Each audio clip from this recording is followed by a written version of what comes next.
All right, so we kind of left off at the first of the three skills for discovery, art of listening, based on some conversation during the break. Definitely resonated with some of you.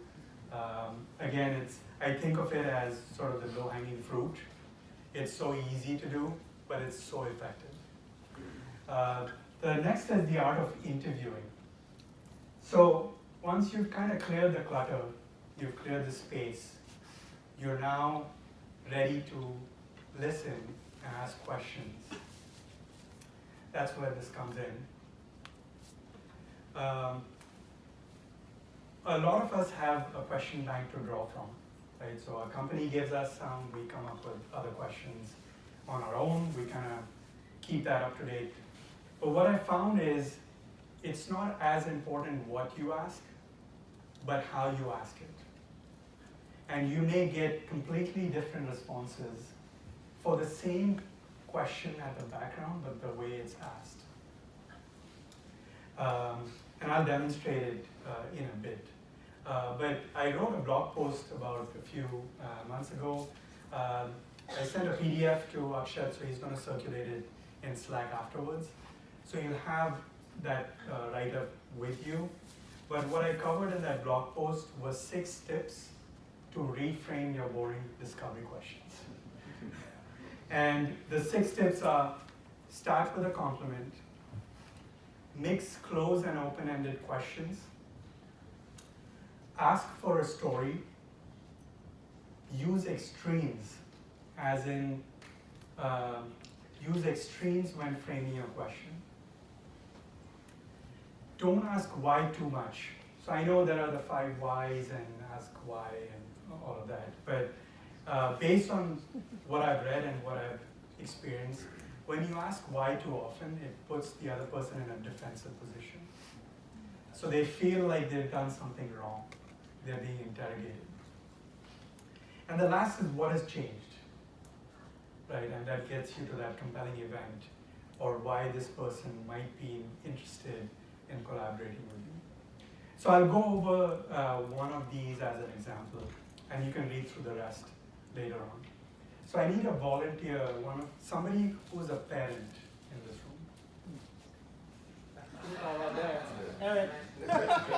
Eric? All right.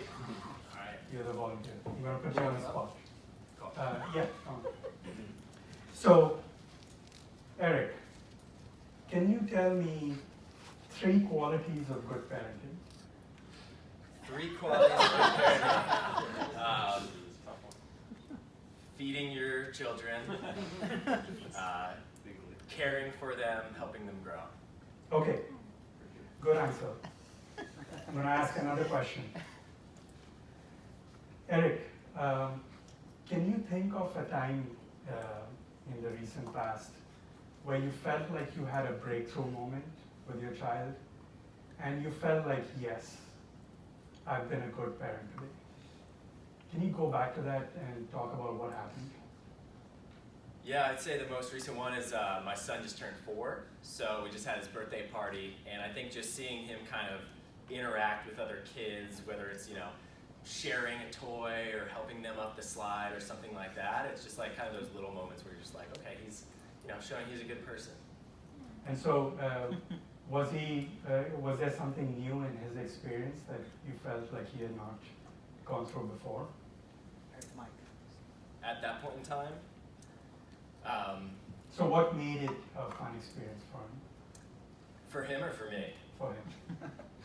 Well, I think for him it was his birthday, so he was having a great time. Everyone was there just to celebrate with him. Great.